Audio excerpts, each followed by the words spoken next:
Before we announce the recipients of the Australia Day Awards, it is my pleasure to introduce to you our guest Australia Day Ambassador for the Mid-Western region, high altitude mountaineer Andrew Locke, behind me. Andrew Locke is the most accomplished high altitude mountaineer in Australian history. He is the only Australian, the first person in the entire British Commonwealth, and just the 18th man in the world to climb all 14 of the world's 8,000 metre mountains, an incredible feat. He has been to the mountain. His achievements encompass 18 summits, including completing Mount Everest twice. Additionally, Andrew was the first Australian to ever accomplish the ascent at 6 of those mountains. This is a record that can never, ever be broken. Andrew is in a select group, there's no doubt about it. In 2010, Andrew was awarded the Medal of Order of Australia for services to mountaineering. In 2015, he was awarded a commendation for bravery for rescuing 3 collapsed mountaineers at Mount Everest in 2004. Andrew Locke utilises his strong leadership, risk management and motivational skills developed through expeditions to inspire not only mountaineers but support a range of community and charitable organisations in Australia and internationally. Andrew is the Ambassador for Scouts Australia, Ambassador for the Sir David Mountain Foundation, and Ambassador for the Australian Himalayan Foundation, supporting the people of the Himalaya area. It is my great pleasure now to invite Andrew Locke to deliver his Australia Day address. Thank you, Andrew.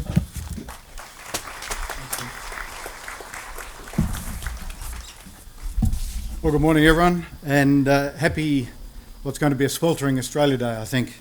May I also say welcome to everyone here, from our original Australians through to our most recent Australians and all of the rest of us in between. I'm really thrilled to be the Australia Day Ambassador to the Mid-Western region because as a youngster I frequently visited this area en route to my great uncle's property at Hannah's Bridge, just south of Coolum.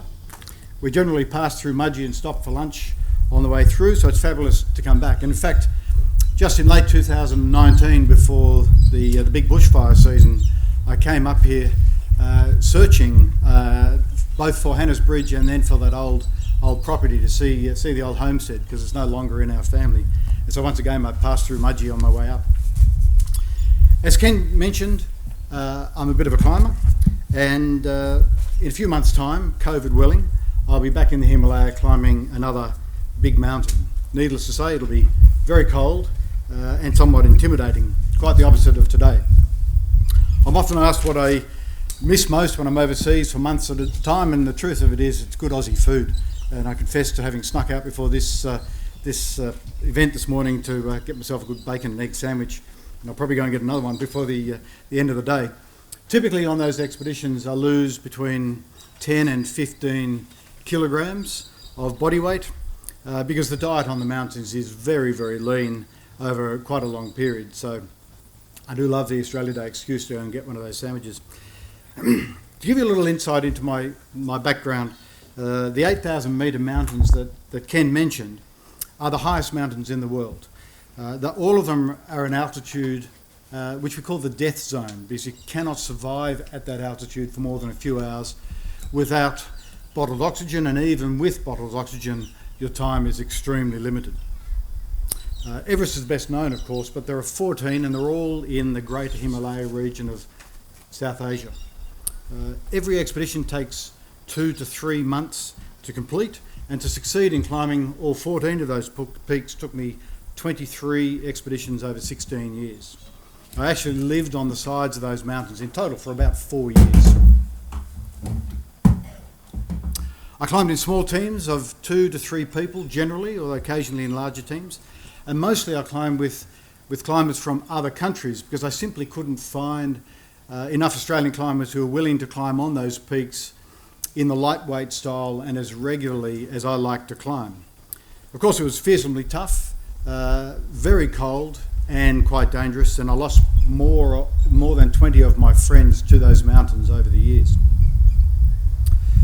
It brings me to a question I'm often asked about high altitude climbing, and that is, how does an Australian come to be climbing the highest peaks on Earth when we have such a hot, flat and dry country? But you know, I don't think it's surprising. Australians love a challenge.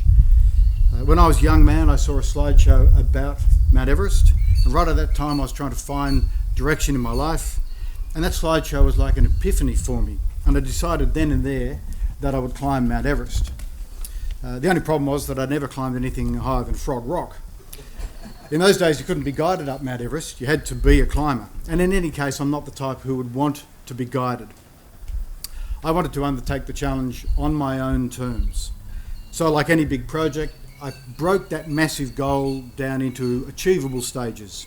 First I learned to rock climb in Australia, then I learned to alpine climb in New Zealand, and then over successive years I climbed higher and higher peaks around the world until I thought I was ready to tackle Mount Everest. I wasn't successful.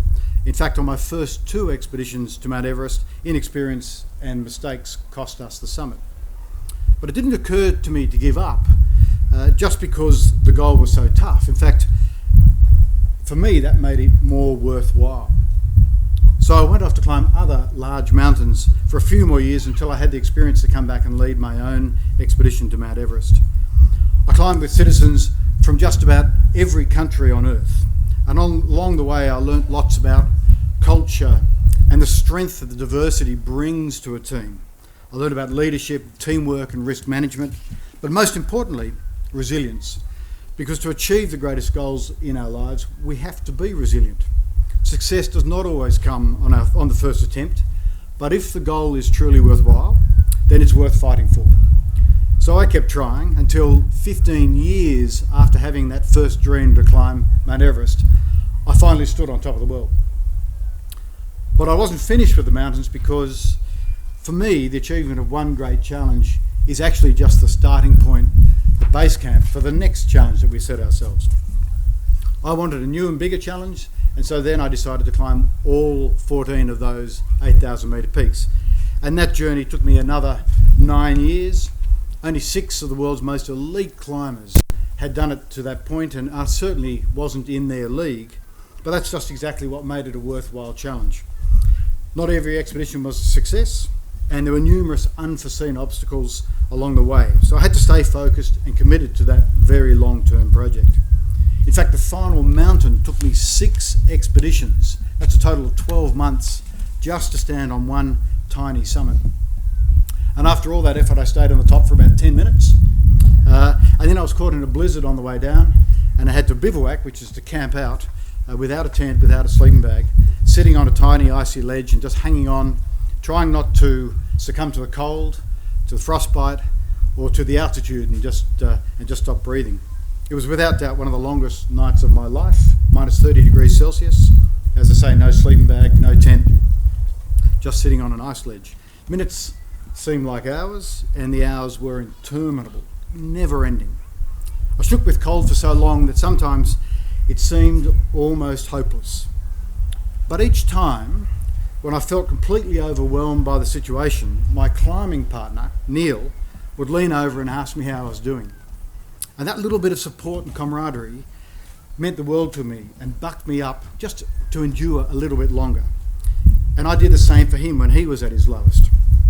And we reminded each other that even though the night seemed never ending, that it would end, it would get light, and eventually it would get warmer.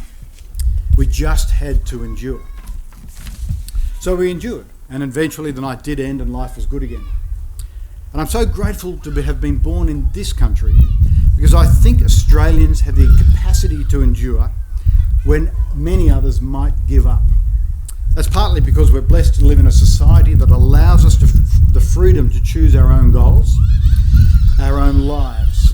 But most importantly, there is exceptional community support to pursue those goals, no matter how crazy they might seem or how long they take. To strive for better lives, no matter our origins or our backgrounds, and no matter how tough the road may become.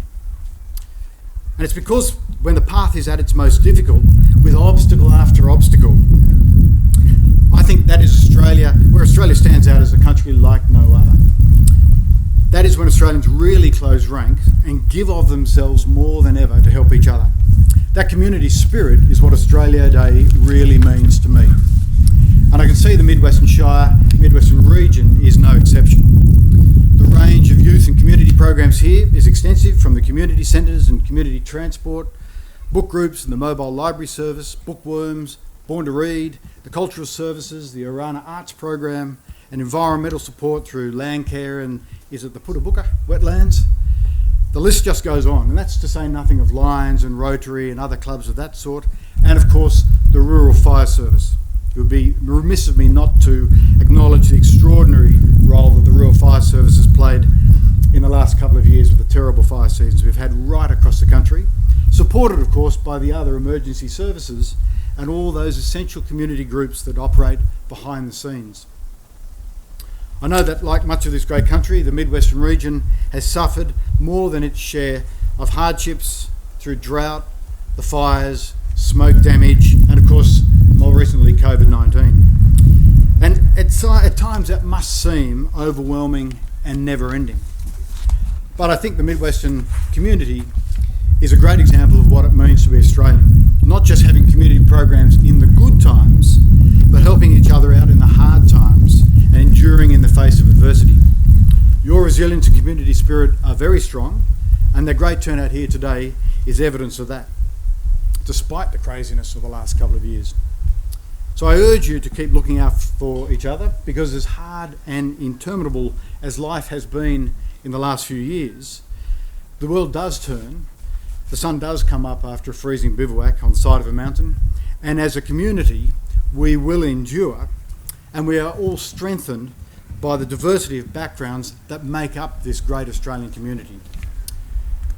So I need to sneak off and have another bacon and egg roll before the shops close. So I'm looking forward to the rest of the day's activities, and I hope to meet as many of you as I can. I'd like to wish you all a wonderful Australia Day and success in 2021, whatever your mountain may be. Thank you again for having me here today.